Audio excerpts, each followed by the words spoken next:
Could you please start with your name and designation? My name is NTEWUSU, a research scientist with CSIRO, Science and Technology Policy Research Institute.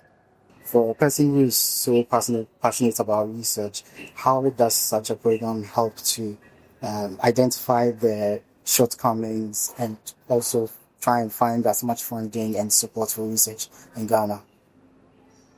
Right, this is quite interesting. And as you saw from the panelists and also the various stakeholders who are here, the key interest is how to improve R&D and use science, technology, and innovation for national development and economic transformation. And here the key issue is funding. And we are talking about collaboration. And so researchers have a role to play, governments have a role to play, as well as other industry players. And we know that in Africa, government funding for research has been extremely low. I made mention of the Abuja Declaration, which has been over 2 decades. And all African countries, including Ghana, are not doing so well. In that declaration, it was agreed by AU that all governments should commit at least 1% of GDP for the development of R&D.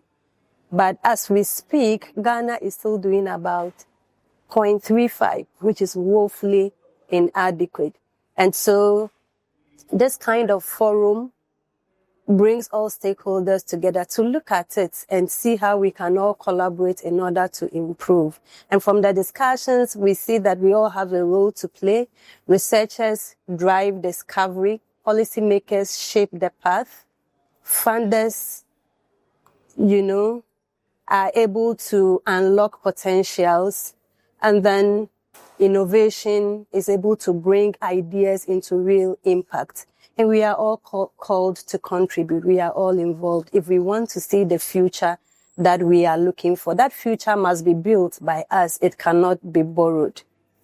You mentioned funding as a huge issue. You mentioned Ghana's 0.35 allocation to R&D, and the fact that South Africa, which is the largest on the continent, is about 8%. Despite years of advocacy, why do you think that this low funding remains the case? And how do you think that we can reverse it or change things around?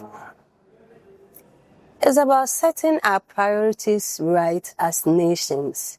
And now it is commonly known that no nation can strive without science and technology.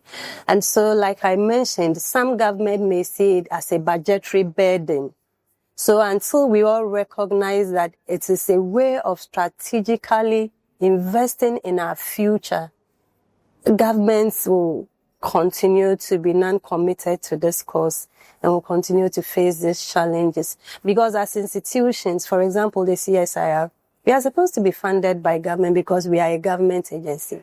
But we don't get funding from the government. We have to rely on donor funding to do everything that we do. And so he who funds the research drives the research. And so if someone is funding you, you will do what the person is asking for.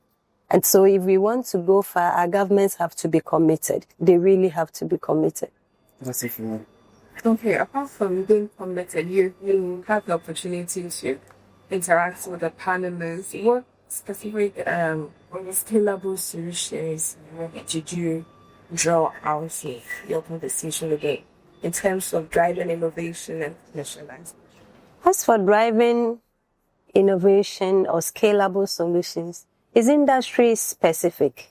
And you saw that I was engaging them. I was asking them, how the various ministries are engaging the people who are engaged in research, academia and research institutions. So the solutions are there in the various research institutions. You often hear people say that our research results are sitting on the shelves collecting dust.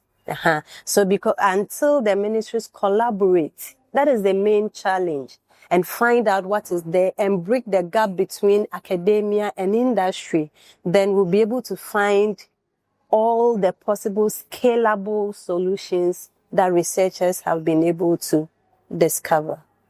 Thank you.